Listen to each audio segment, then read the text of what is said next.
Good evening and welcome again to the Canadian Orthodox Monastery. And we're going to cover two subjects tonight. Before we go back to The Old Testament is About You and discuss the calling of Abraham, I want to turn again to a question that has been raised now a number of times. And that is about science and religion. It's a perennial subject in our day, and once in a while we need to say something about it. Those of you who have viewed these broadcasts, or those who have attended my lectures, or who know something about me, realize that I'm always struggling against the idea that religion and science have to be in some kind of adversarial relationship. It's really not true at all.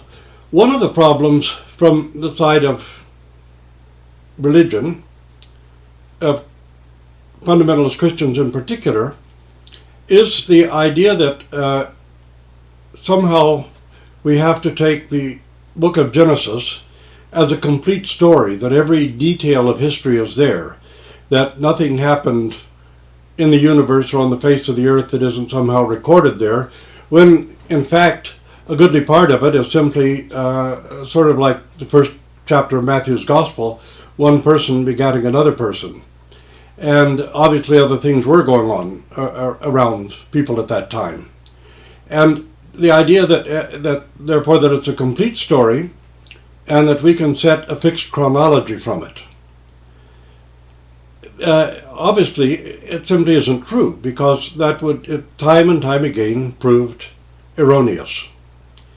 People ask me after we discussed Noah and the flood on this series about when the flood took place, and there are, by Christian chronology, 2 or 3 different dates.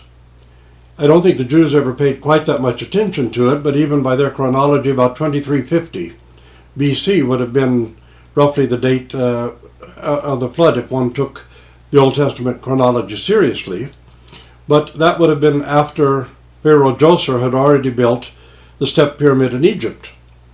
And the cities in Egypt, the foundations of them, which of course were originally Chalcolithic villages, would have been dated back to 6000 BC, some of them. So we are asked, well, when did the flood take place? Well, 5,600 years BC would be the best proposition, because at that time, indeed, a horrendous and massive flood did take place throughout the Middle East, that part of the region of Mesopotamia and others. In fact, up until about that date, the region of the Black Sea was a huge basin which was very productive and rich prairie land. Would have been great farmland and very, very productive for cattle and sheep. But at that time, the straits from the Sea of Marmara broke through, and I forget the exact amount, something like 10 times or 100 times the amount of water that goes over Niagara Falls in one day poured through the straits into the basin that became the Black Sea, welled up, and of course flowed over into Mesopotamia, and a heavy snowfall at that time and a heavy rain. All the things that are necessary for this enormous flood to take place, well, would have taken place. The real point of the story, of course, is not so much about the flood itself as about the condition of mankind and the kind of conditions and choices that we ourselves have to make. Science, on the other hand, not all scientists are the same. Not all scientists look at matters the same. I know a number of very fine and highly qualified geneticists who really feel awestruck when they're doing genetics. As one of them put it to me, reading God's alphabet. And they see the hand of God in this whole science. It's sort of unfolding the hand of God in creation. I mentioned before that most of the cosmologists that I know personally are completely convinced that there's being in the universe. Now, being, of course, they mean an intelligent life of some kind, but they're talking about God, but don't really want to use that word. And in any case, God is just a generic term. It's not a name of God. So some scientists, however, like some fundamentalists, get lost in their own dialectic. And they begin to berate religion or attack it.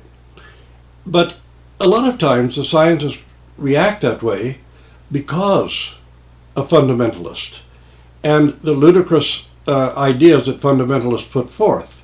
The idea that dinosaurs and humans lived at the same time, of course, would make any educated person ridicule them. So they really, fundamentalists provoke a lot of this problem, a lot of this conflict. Scientists who get lost in their dialectic also, the people we would call scientism followers, that science is complete and whole in itself, and that really nothing else is needed, that everything good is going to come from science, and that science is going to resolve all of human problems. And of course it simply isn't true. Science is also going to contribute to the possibility of mankind destroying himself and even all life on the face of the earth. So science can be extremely destructive and of course extremely creative. The most creative science, in my view anyway, are those who search for what we can know about the universe and what we can know about nature, following Niels Bohr's dictum that we're not seeking to know the essence of nature, but to know as much as we can know about it. And that's a wise statement, really. People who, cosmologists and others, quantum scientists, are really trying to discover what it is that we can know about the universe, because it's an exciting adventure. It's a great story. It's endlessly fascinating, like following a mystery story of some kind, a sort of Agatha Christie sort of thing. And in this case, these scientists are awed by the incredible beauty and profoundness of the universe itself. And they want to look into the mystery. But the deeper we look into the mystery, the deeper the mystery becomes. And the mystery always deepens. We never get closer to a real solution or an understanding of the essence of these things, but we find that the mystery itself deepens. And in a way, if we look toward the essence of God, the mystery deepens as we go closer to it. As you know, some of you know anyway, I've written a book in which I compare the processes of quantum mechanics with the processes of Orthodox Christian theology. Now granted, some of our own seminaries have rather corrupted the processes of our theology by trying to turn it into some kind of philosophical semi-scholasticism, and by introducing Augustine of Hippo into the picture, when he was the great corrupter of theology and really the father of the schism. But anyway, when we look at the genuine Orthodox Christian processes of theology, we find it has a great deal in common with quantum mechanics. And so we find a complementarity rather than a contradiction. And it's in that complementarity that we can understand the universe and the presence of God in the universe, and the true meaning of the universe, the meaning of being, the meaning of humanity, the meaning of our very existence.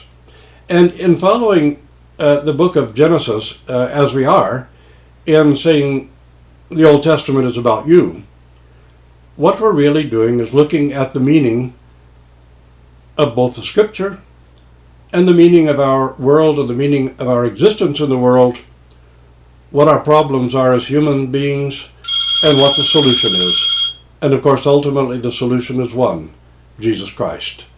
And that's what we're pursuing now. And we'll get back to this idea periodically of science and religion.